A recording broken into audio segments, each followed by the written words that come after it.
This is CBC Here and Now.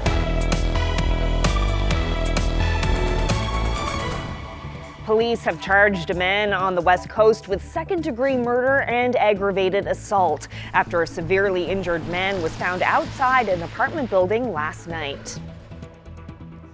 And he said, "Mom and Dad, I need your help." Police say criminals are using AI to simulate the voices of people's grandchildren, a scam that's costing some local victims tens of thousands of dollars. It was very important for me that the product was made in Canada. Former MMA fighter George St-Pierre was in St. John's today to unveil his newest business venture that's being bottled in this province. Good evening and welcome to Here and Now. Our top story tonight, charges have been laid in the death of a Brook man. The investigation into the incident, however, remains active as investigators continue to seek witness information and video footage. Here and Now's Troy Turner has the latest. It went from an expected murder charge to aggravated assault and then to both charges, all against a Brook man following an incident last night. 48-year-old Blair Walsh has been charged in the death of a 63-year-old Brook man. Both were living in this apartment building on Wheelers Road. Just after 8 p.m. last night, police responded to an incident at the building. On arrival, Royal Newfoundland Constabulary officers said they located the man who had sustained serious injuries. He was immediately brought to hospital but died a short time later. The RNC detained Walsh shortly after the incident. RNC officers blocked off a section of the third floor of this building all day. Late this afternoon, Walsh appeared in provincial court to answer to the charges. The two men were known to each other, and according to residents of the building, there was a strained relationship between the two. Tenants of the building said Walsh had been living there for about a year, while the victim has been a resident of this building for about 20 years. The court matter has been set over to Wednesday, April 4th. Troy Turner, CBC News, Brook. Well, still with crime, a 22-year-old homeless man with ties to this province is facing a first-degree murder charge following a stabbing at a Toronto subway station over the weekend. Police say a teenage boy was stabbed and killed at random. According to court documents obtained by CBC News, the alleged attacker has been in and out of prison in 2 provinces in recent years, including here in Newfoundland and Labrador. So here is what we know. Jordan O'Brien Tobin is wanted for an outstanding warrant in this province for breaching conditions of his parole. He had multiple short prison stints here in 2019 and 2020, ranging from 1 to 30 days. Those charges include low-level fraud, theft under $5,000, and uttering threats. Now, police say the killing of 16-year-old Gabriel Magalhaes was random. CBC's Greg Ross has more about the suspect, the recent rash of violent crimes on public transit, and we're also hearing from the victim's mother. I have lost loved ones before, but this is just this unimaginable pain that no words. Andrea Magalhaes says she has barely gotten any sleep since Saturday night when her son Gabriel Magalhaes was stabbed while sitting on a bench at Keele Station. Police say it was unprovoked. My first baby. I wanted him to be safe. And you know what? I thought he was. I thought we all were. Police have arrested 22-year-old Jordan O'Brien Tobin and charged him with first-degree murder. CBC has since learned that O'Brien Tobin has a lengthy arrest history. His previous charges include assault and uttering threats of bodily harm. He was also on probation when he allegedly stabbed Magalhaes on Saturday. It's heartbreaking, and I will be calling the mother and father, and our prayers and thoughts go out to her. Magalhaes says she doesn't want prayers and thoughts, she wants change. That makes me angry, so angry, because when they want votes, they promise everything. But how about action? How about what really needs to be done? How about not just pretending something is going to be done? How about actually doing something? She says not enough is being done to address issues around mental health in our city. I am not blaming the individuals. Again, I'm blaming the system.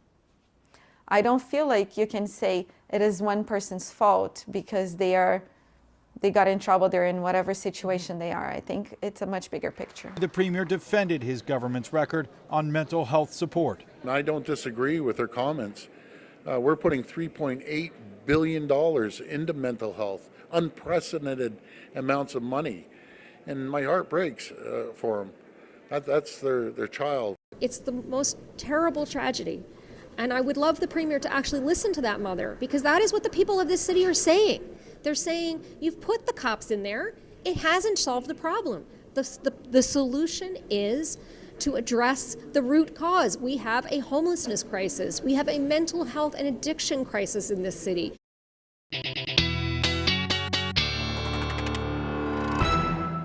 Temperatures were beautiful today if you were away from onshore flow. Take a look at this, 5 to 6 degrees along the south coast of the island as well as the west coast.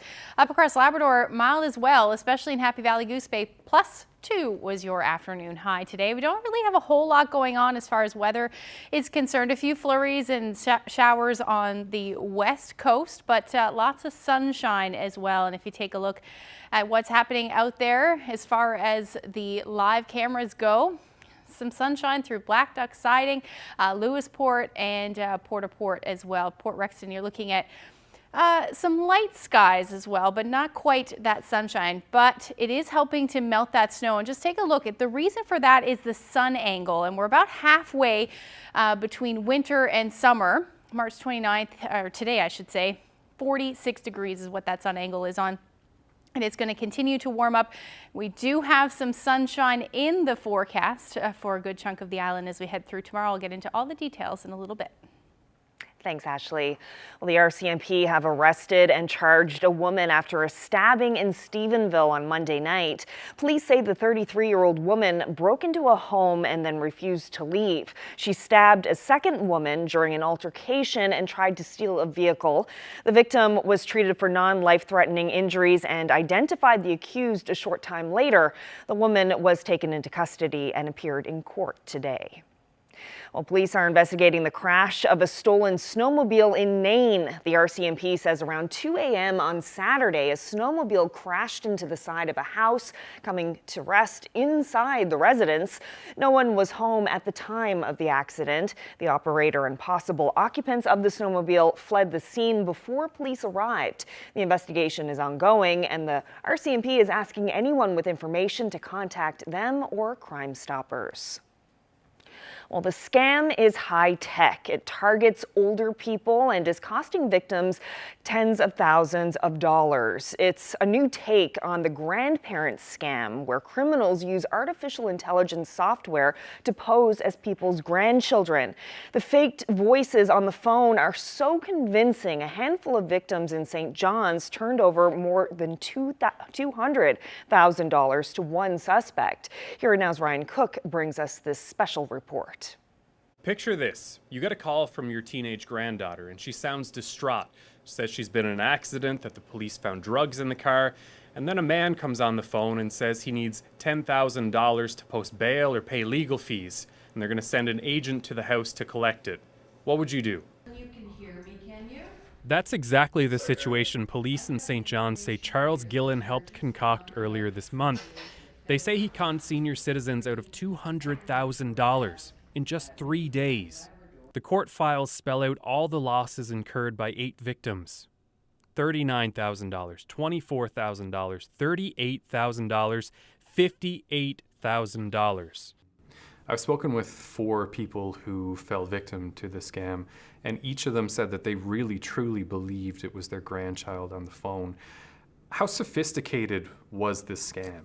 I think that what we have here is a sophisticated operation, certainly a crime network that has invested and is moving to use the highest level of technology available to them to obtain large sums of money in short periods of time.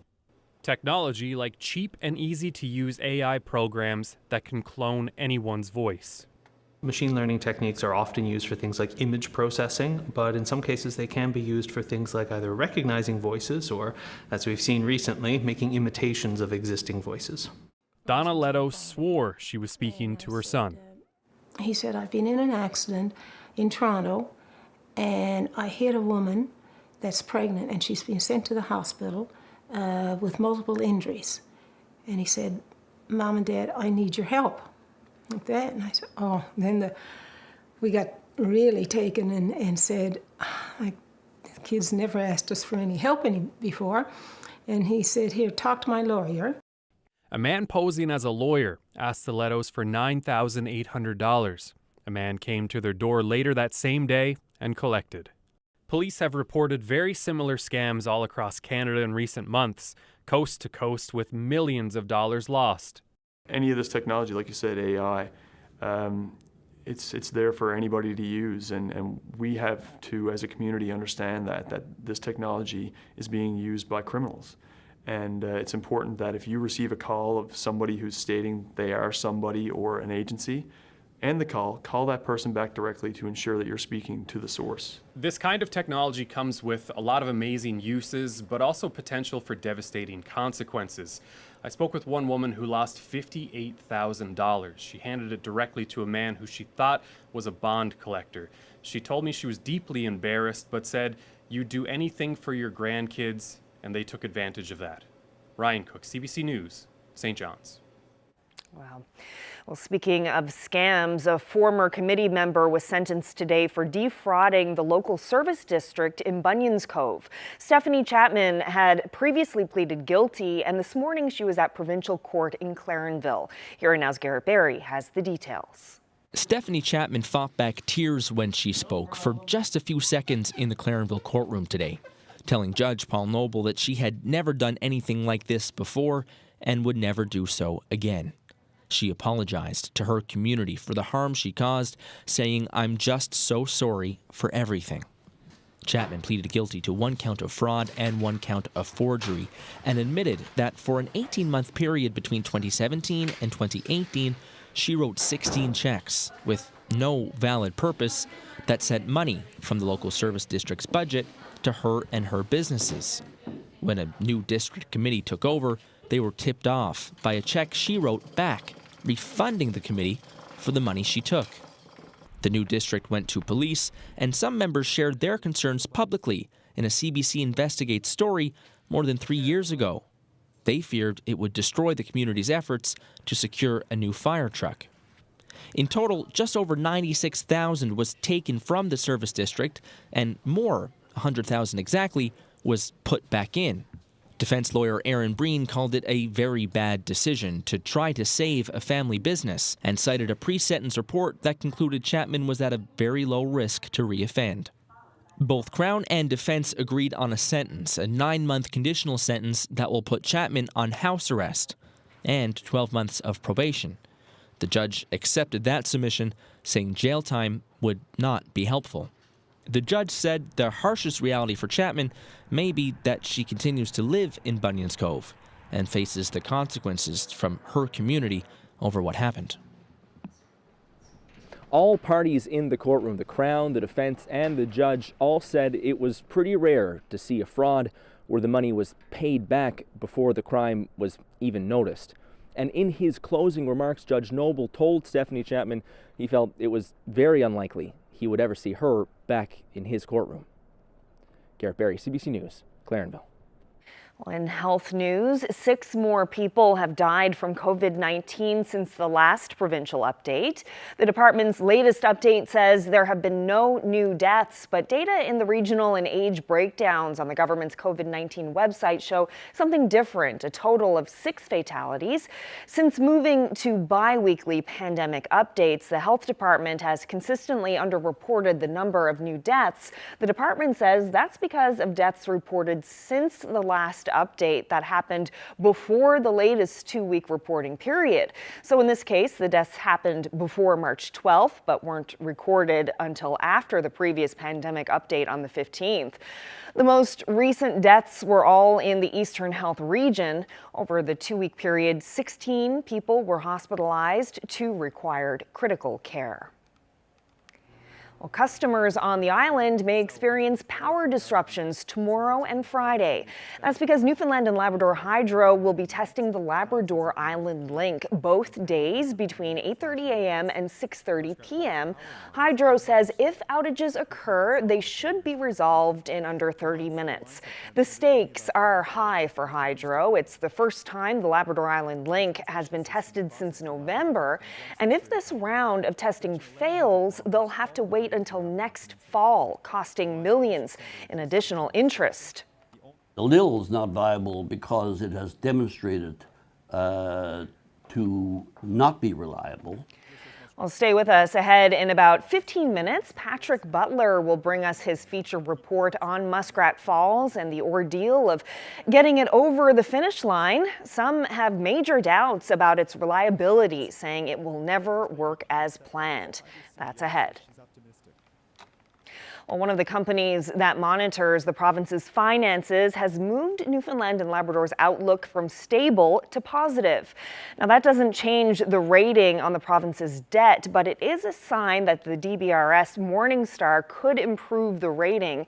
The agency says the rating will go up if Muskrat Falls is fully commissioned with rate mitigation in place and if the province's debt compared to the goods it produces continues to decline. A better credit rating allows the province to borrow money at lower interest rates. Well, retired UFC champion George St-Pierre has teamed up with the Newfoundland and Labrador Liquor Corporation to bottle his new line of vodka. The Canadian MMA fighter was in St. John's today to tour the NLC's Rock Spirits distillery. St-Pierre is considered to be one of the greatest ultimate fighting champion fighters of all time. His new business venture, Pure Sang Vodka, is made in Quebec, but it will be bottled here in St. John's. Today, he spoke with the media about the product. It was very important for me that the product was made in Canada, not anywhere else in the world. Even though we're gonna go worldwide, I wanted my product to be authentic as the person I am, to be coming from Canada, and Newfoundland was the best spot. I think in a simple answer, he was looking for the best, and he looked at what the options were. And what we do with Rock Spirits, I think, is a really well-kept secret. So once he understood what the capabilities were, not just in packaging, but in terms of product development, the whole development process and the launch process, I think that was a really attractive proposition to him. Well, stay tuned. We'll have more from reporter Jeremy Eaton's chat with George St-Pierre. That's coming up in about 35 minutes on Here and Now.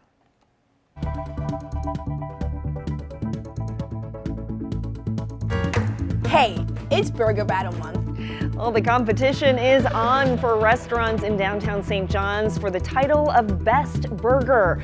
Up next, our taste testers weigh in on the challenge. Well, the weather this week fairly quiet, but as we head through the weekend, a big jump in the jet stream that's going to bring mild temperatures and some rain. I'll get into the details coming up.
This weather update is brought to you by the Healthcare Foundation Home Lottery. Bonus prize deadline is midnight, Thursday, April 6th. Order tickets now at hcfhomelottery.ca.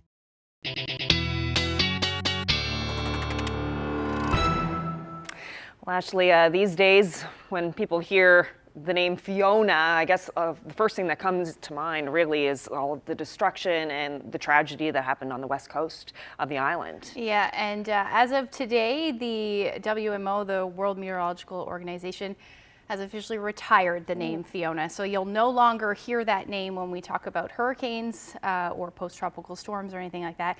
And they've also retired another name. Let's take a look at what that is. So this was the 2022 names. So also Ian has been retired. And interesting, I thought, when I was looking at it, is there have been 13 names, I-names, that have been retired over the years. And in fact, Ian actually replaced Igor back in 2010. And so that name has been used twice, but as of now, that will be the end of that. Now the 2028, because they're used every 6 years, the name that will replace Fiona will be Farah, and then the other one will be Idris, and that will be the I name. So as the rest of the names won't be, this will be the list for 2028. So as of now, we're definitely not in hurricane season. That starts in June, but temperatures are quite mild, especially along the southern areas of the United States. Miami, 31 degrees. And then we do have some much colder air, though, up across parts of Canada. Winnipeg at -5 right now, Fort Mac at -1. And if we zoom in to Newfoundland and Labrador, temperatures today hovering around the 0-degree mark if you're in onshore flow, but away from that, much warmer, between 3 and 5 degrees. And then across Labrador, your temperature is mild as well, relatively speaking anyway, about 2 degrees. It was the daytime high in Happy Valley Goose Bay today. Now taking a look at what's going on, not a whole lot as far as weather is concerned. We do have some flurries making their way and some showers through parts of central, but overall we're looking at those temperatures now down to below 0 for Bonavista, Twillingate, and starting to drop as well through parts of the west and south coast. And then up across Labrador, your temperatures are hovering around the 0-degree mark in Lab City. So as we head through the night tonight, not a whole lot to talk about. We'll likely see some flurries through central portions of Labrador and then towards the northern peninsula. But other than that, it's going to be a quiet night tonight as we see those temperatures dipping into the -single digits. Light winds for the most part. Up across Labrador, -single digits for you as well. The coldest will be in Lab City at -13. Low-lying areas across the island may see those temperatures dip a little bit more than that as well. As we head through tomorrow, good news. We will say goodbye to the onshore flow, at least for a couple of days. And that does mean we should see some sunshine tomorrow for a good chunk of the island. Now through parts of central, west coast, even the south coast, you may see some flurries develop either in late afternoon or early evening.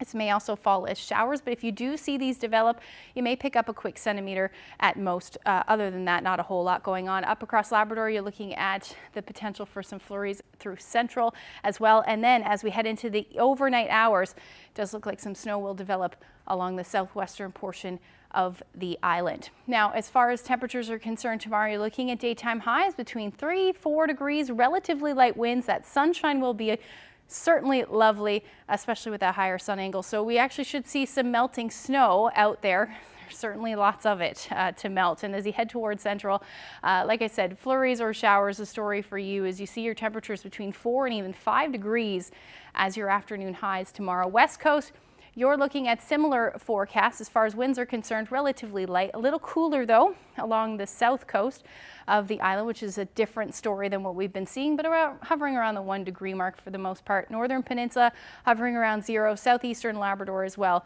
somewhere between 0 and +1. And then looking at the rest of the big land, your temperatures will be above 0 for Lab City as we head through tomorrow, around 2 degrees. Winds will generally be out of the southeast between 20 and 40 kilometers per hour. But we're looking at those temperatures dipping quite a bit at night and then warming up as we head through the daytime. And that's the story through the long-range forecast, which I will have a little later. Thanks, Ashley. Well, if you need last-minute dinner plans, there's still time to check out the downtown St. John's Burger Battle. There are more than 30 burgers battling it out in this year's competition, and we asked CBC's Aoife Alaba to do a taste test of just 3, and she brought a food-loving friend along.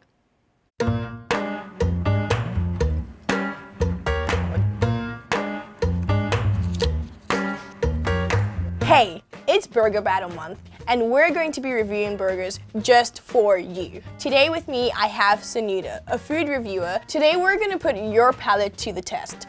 We have 3 burgers here for us to try. So we picked a bunch of criteria, but these are the main 3. First impressions, how it tastes, and would I go back again? Let's get it. First up, we have a burger from the Gypsy Tea Room. So what we're gonna do is we're going to taste the burgers first and the fries. Then we're going to write down our scores so that we don't influence each other. Oh, the bottom one's a bit soggy. Ready?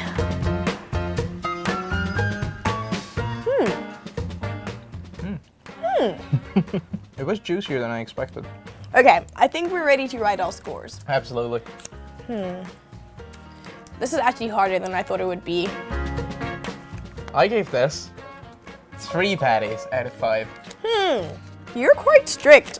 I gave this a 3.5 out of 5. The burger really exceeded my expectations because it did look dry at first, but as we all know, looks can be deceiving. I agree. So who do we have next up? Next up, we have Bernard Stanley Gastropub. Are you ready? Let's dig in.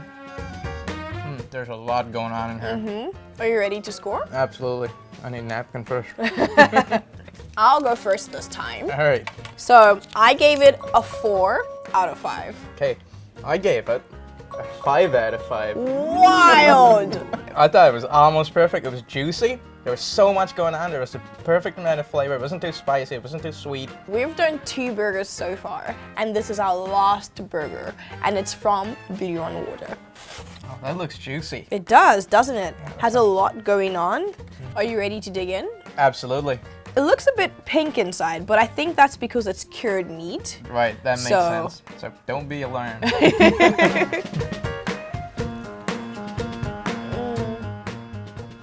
Interesting. I think I'm ready. Absolutely, me too. I gave this a 2.5 out of 5. I gave this a 2.5 out of 5. Tell me why you gave it my score. I don't know, there's a lot of like kimchi or whatever on it, and it doesn't really add to the experience. I tried the pork belly individually and it tasted great. Right. I think the kimchi was also nice individually, but it kind of felt like a bit much. Yeah. But the fries, pretty nice. The fries are delicious. We just completed our Downtown Burger Challenge, and who won? The winner was Bernard Stanley with an average rating of 4.5 patties out of 5. There are more than 30 restaurants entered in this Downtown Burger Challenge, and you can have all the burgers you want until the 31st of March.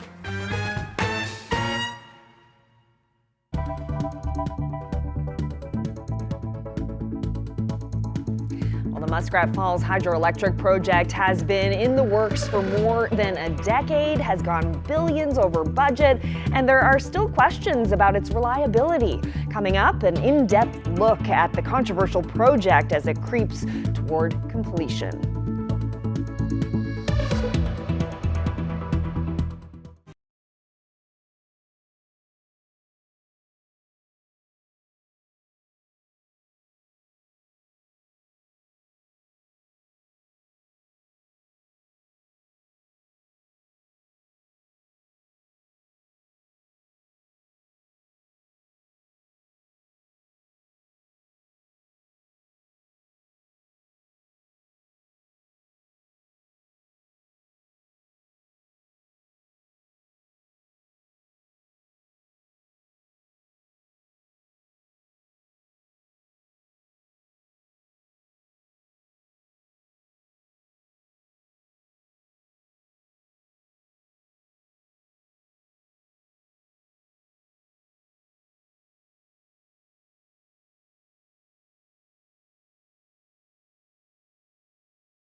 Muskrat Falls mega project still hasn't crossed the finish line, even after a decade of construction and costing $13.4 billion. There are major doubts as to the system's reliability, and as CBC's Patrick Butler explains in this feature report, some believe the project will never work as originally planned. Natalie Javot's electricity bill will soon climb by about 10%, an increase that will be hard to swallow. The cost of living has come up like every discussion we had. It's just like a COVID discussion. You talk about it for 20 minutes and then you're like, we all agree. It's horrible, it's getting worse. Javot recently replaced her hot water heater. Her grocery bill keeps growing, just like her fuel bill. I feel like I have trouble paying my bills. When I see a light that is on and is not supposed to be on, like, I turn it off right away. I feel like I'm very cheap on electricity and still my bill is like, wow. If electricity bills are about to go up in Newfoundland, it's all down to a mega project in Labrador that went very wrong. The Muskrat Falls Dam is an unprecedented fiasco. Construction has cost $13.4 billion, nearly double what was forecast. Just 280,000 electricity customers bear that monumental bill. People like Natalie Javot. The province announced the Muskrat Falls project more than a decade ago. Well, folks, this is a day of great historic significance. It was supposed to green the island's electricity grid and fill the government's coffers by exporting clean energy to the rest of North America. What happened is very different. The dam itself has worked well for about a year. A small team is all that's needed to staff the plant, maintaining 4 generating units, thousands of meters of cable, and panel after panel of flashing lights. The Muskrat Falls power lines are another story.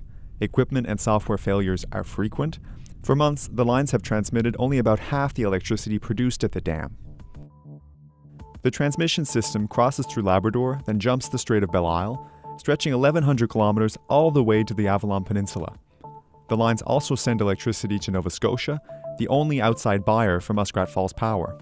Wires and other equipment have recently snapped or fallen to the ground for unknown reasons, often in isolated areas which require days to access. Thick ice has also caused repeated concerns. Helicopter pilots perform a high-wire act to remove the ice, hitting lines with 500-pound telephone poles. Software problems also plagued the lines. Newfoundland and Labrador Hydro fixed one problem in February, but found 2 others. Hydro hopes to complete final testing of the transmission system by mid-April, but the clock is ticking. High-power testing needs to happen during peak demand when there are cold temperatures. During the last attempt in November, 60,000 customers on the island lost electricity. A recent report on the transmission lines, called the Labrador Island Link, or LIL, openly questioned the system's reliability. The LIL should experience decades without weather-related interruptions. It continues to experience them at yearly or greater frequencies. And incident frequency also raises questions about how well the LIL was completed. The LIL is not viable because it has demonstrated to not be reliable. It's hard to draw any other conclusion, says one of Muskrat's early critics. You have a Labrador Island Link that is not dependable and that could be out of service for 6-7 weeks or longer in the wintertime. Hydro says Muskrat Falls proved essential to the province during a recent cold snap. Power from the dam helped keep the lights on when many cranked up the heat. There's a bit of a myth that folks think that thing will never operate. They'll never get a megawatt out of it. And that's simply not true. Despite repeated setbacks, Hydro's CEO says she's optimistic. The plant is really running really well. The LIL is already running well at low power. I know it's going to get better at higher power. So I feel very good about this asset. Still, Hydro recognizes its new transmission system is vulnerable and that climate change is making weather patterns more unpredictable. That means a key argument in favor of Muskrat Falls no longer holds water. The project was supposed to replace this aging oil-burning power plant, the Holyrood Generating Station, which is the province's second biggest industrial emitter. But there's no choice but to keep Holyrood alive. That's what their own experts are telling us. So will we always need some backup? Perhaps. Short term, Hydro will have to keep buying and burning hundreds of thousands of barrels of oil per year, maintaining a plant opened in the 60s, spending money that was supposed to help pay down Muskrat debt. Long term, Hydro says Holyrood should still close by 2030, but another major project is now planned, this time at St-Pierre. Hydro says an 8th turbine must be added here to ensure grid reliability. The price tag? Another $500 million. That bill will also fall to people like Natalie Javot. It's a hard reality to face, especially after the promises made a decade ago. They lie to you and it's kind of frustrating. Proponents of the project called Muskrat Falls the lowest cost option for the province's future electricity needs. It's the right project for the province. Tremendous benefits are accruing to the province. As revealed during a lengthy inquiry, executives leading the project had little or no experience building hydro dams, taking unprincipled steps and concealing the true cost of Muskrat Falls from a government unable to properly assess the risk. Things could have been worse. Electricity costs would have doubled without hundreds of millions in subsidies promised by the province. We recognize that it is important that Canadians be there for one another. Ottawa intervened too, announcing a $5.2 billion debt restructuring deal. We have to find the ways and means to keep electricity affordable as a result of Muskrat Falls. And in order to keep it affordable, it's going to cost the provincial treasury. And that will be perhaps for the rest of our lives. Hydro says Muskrat Falls doesn't exist in a vacuum. Even if the project isn't performing, energy needs in the province are changing. So too will the role Muskrat Falls plays. And as system is growing in the province, we're again reevaluating what should the role be? What should we count on with regards to a percent available versus the original design? Hydro predicts electricity needs could soon nearly double. It believes even if Muskrat Falls worked 100% of the time, more electricity would still be needed. But Newfoundland and Labrador is already footing a massive construction bill. Can it afford much more? We can't afford it. The money isn't there. We can run up more debt, but at some point, Newfoundland is going to hit a debt wall, and it's not going to be pretty. There is absolutely no indication, in my view, that the political leadership is prepared to put some bridle on hydro. 5 years after Muskrat Falls was supposed to be complete, Hydro says it's taking a long-term view. It's unfortunate that obviously it's more than unfortunate, but it's a few years beyond where it should be. But these are decades-long assets. This is not something that we're going to retire in 15 or 20 years' time, and we've lost a few years of its first year of operation. I'm very focused on that. I think we've got a quite reliable line at low power now. It is going to be a appropriately reliable line for what this jurisdiction needs soon, I believe. An appropriately reliable line. That's the target for a project that has missed deadline after deadline, and whose price tag is now $13 billion and counting. Patrick Butler, CBC News, St. John's.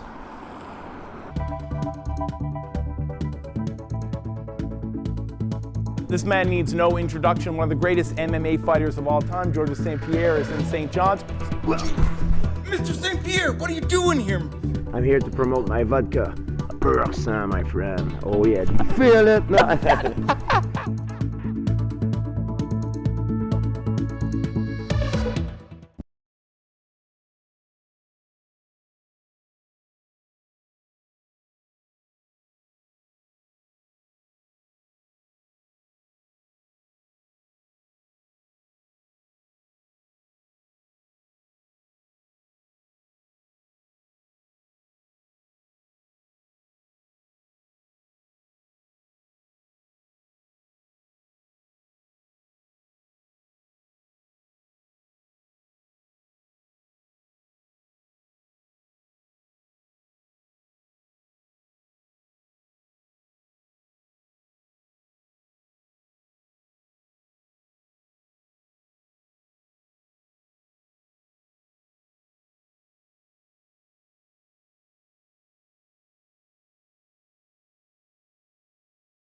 Former Ultimate Fighting champion George St-Pierre made a brief stop in St. John's today to promote his new vodka.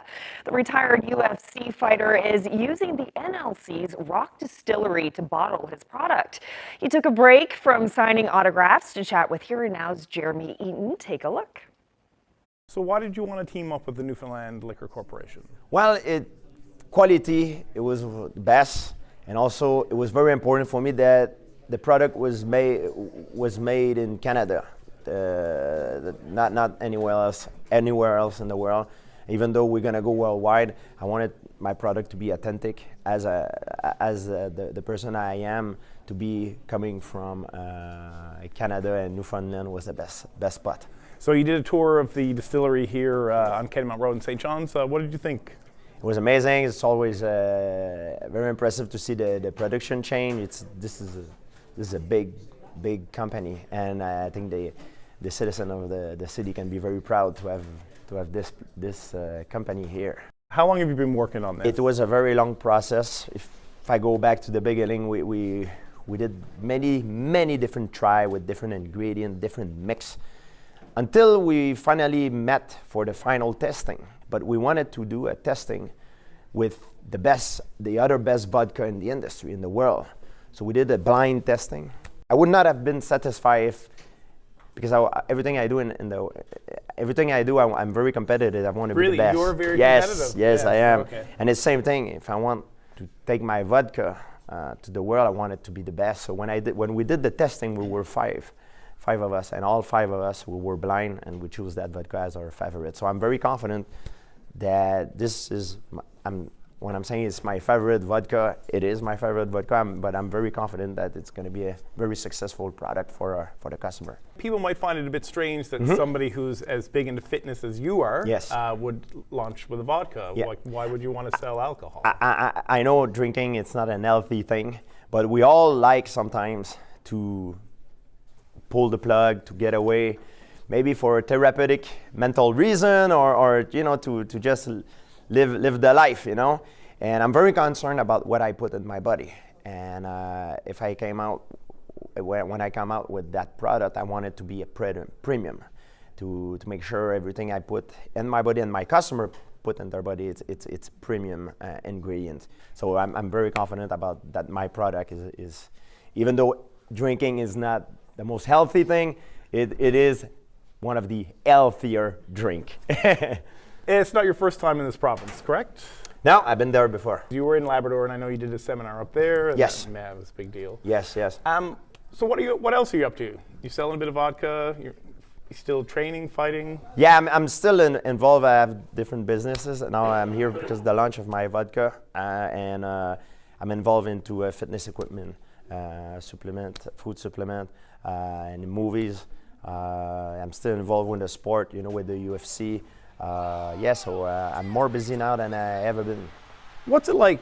Does it still make you happy? Does it still make you smile when fans come up and sort of gush over you and want to take pictures with you? Like, do you still get a thrill out of that? No, I get a thrill because I'm from a different era. Nowadays, everything is on social media. But back in the day that I used to compete, everything was done face to face. You want to say something about a particular subject, you say it with a reporter.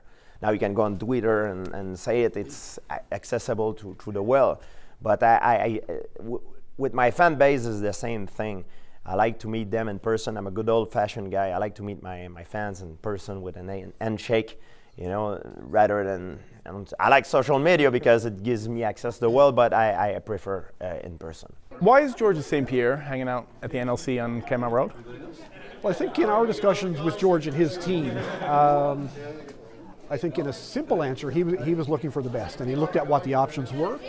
And what we do with Rock Spirits, I think, is a really well-kept secret. So once he understood what the capabilities were, not just in packaging, but in terms of product development, the whole development process and the launch process, I think that was a really attractive proposition to him. Mr. St-Pierre is one of the most recognized athletes in the country, if not the world. He's arguably, the boys behind the cameras would say he's the greatest MMA fighter of all time. How big of a win is it for Rock Spirits to have such a big name, have their vodka made here in St. John's? It's a massive feather in the cap of Rock Spirits. For them, knowing we're you know, anybody who thinks about him understand his standards of excellence, understand his dedication.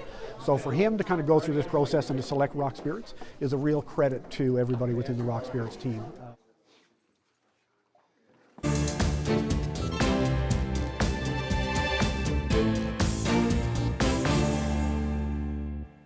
Prime Minister Justin Trudeau and the rest of the Liberal caucus are now out selling the new federal budget. It was delivered yesterday and includes billions in new spending along with a bigger deficit.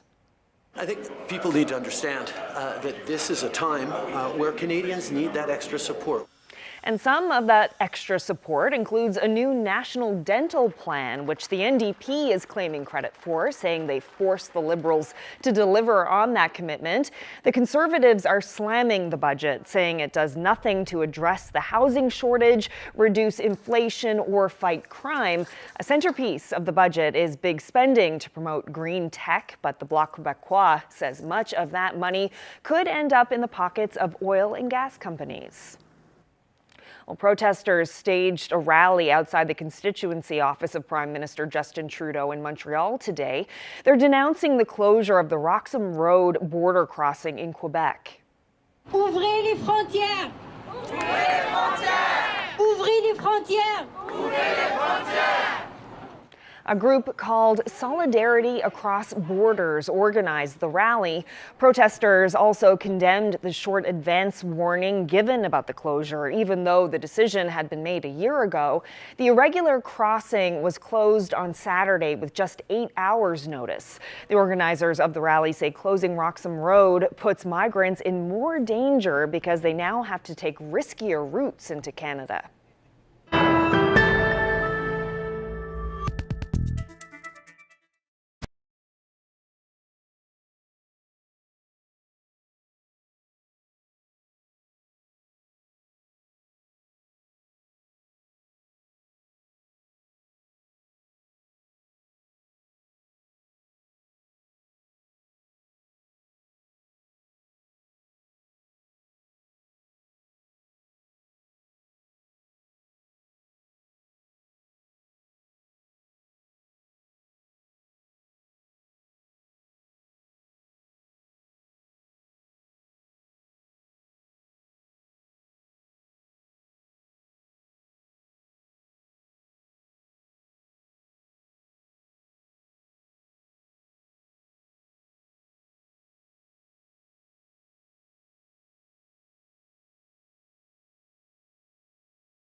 All right, time for a look at the long-range forecast. So we have some decent temperatures coming tomorrow, mild, some sunshine, but what about later in the week? Is that going to last? That's a Yeah. good question.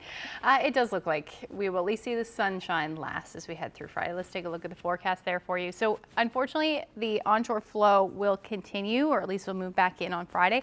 So that does mean the temperatures will be a bit cooler along the northeast coast, but should still sit above zero. With some sunshine in the forecast as well, so about 2 degrees in St. John's. As you head towards central, west coast, southern areas of the island, you're looking at your temperatures a bit warmer than that. So somewhere between 3 and about 6 degrees. I wouldn't be surprised if we see some areas jump up a bit higher than that, especially if we see a lot of sunshine. Now, as far as the northern peninsula and along the strait is concerned, it does look like we'll see a few flurries through the day. The temperature will be hovering around the 0 degree mark. And then as you get into Labrador, especially central areas, you're looking at sunshine and temperatures above zero, but the rest of the Big Land will be sitting below zero, somewhere between -2 and about -5, and we'll see some snow move in for Lab City. Now, there's that snow I was talking about for Friday evening. And that will really be the story as we head across Labrador through the evening hours and, or afternoon, I should say, on Saturday. But we do have our next weather maker moving in. A bit of disagreement on this one as far as where it's going to track, but it does look like this will bring some mild air with it, at least for Sunday. So before we get there, looking at some sunshine through the first half of the day, and then depending on the track of the system, we'll see this start as snow and then eventually change over to rain. At this point, it looks like basically the northern peninsula will sit this one out as far as rain is concerned. But again, there is a model that's showing that even up across the strait, we will see some rain. So definitely going to keep an eye on that one. But overall, for Saturday, somewhere between 1 and about 4 degrees through the day, but conditions will deteriorate as the afternoon rolls through. And then up across Labrador, around 1 degree for Happy Valley, Goose Bay, otherwise below zero. So long range forecast, there's that warm up I was talking about. So about 8 degrees. We could see it a bit warmer than this, but again, it'll ultimately depend on the track. It does look like it'll also bring some windy conditions with it as well. About 8 degrees through the day with sunshine. Rain. Sunshine will return as we head into Monday, with that temperature dropping to about 1 degree. Overnight lows will stay below zero, it looks like at this point. Now, for central Newfoundland, you're looking at that warm up as well with rain, and then that cool down by Monday. And this also looks like we'll see the potential for some squalls on Monday for western Newfoundland, as we see some of the cooler temperatures move in, and also the windy conditions. So for eastern Labrador, you're looking at about 1 or 3 degrees through the day, right as we head into Sunday, but it will come with some snow, and that will be the story through Monday as well. Also looking at some fairly windy conditions for you. And then western Labrador, you'll see the same thing, somewhere between -5 and -7 in the long range forecast, with that snow on Monday. Now, there have been some beautiful shots of the northern lights, especially while I was away, but this one is of course, in Hodges Cove. Kaylee shared this great shot with us, and if you have any other photos that you would like to share with me, you can send them to my Facebook page, Twitter, or you can email them. That's the best place at nlphotos@cbc.ca. Yeah, I've seen some amazing pictures like that lately. Just a beautiful display of the northern lights. Of course, gorgeous. Missed it. Yes. Okay. We can look it up. That's right, exactly. Well, that's it for us on this Wednesday evening. Thanks so much for joining us. Good night.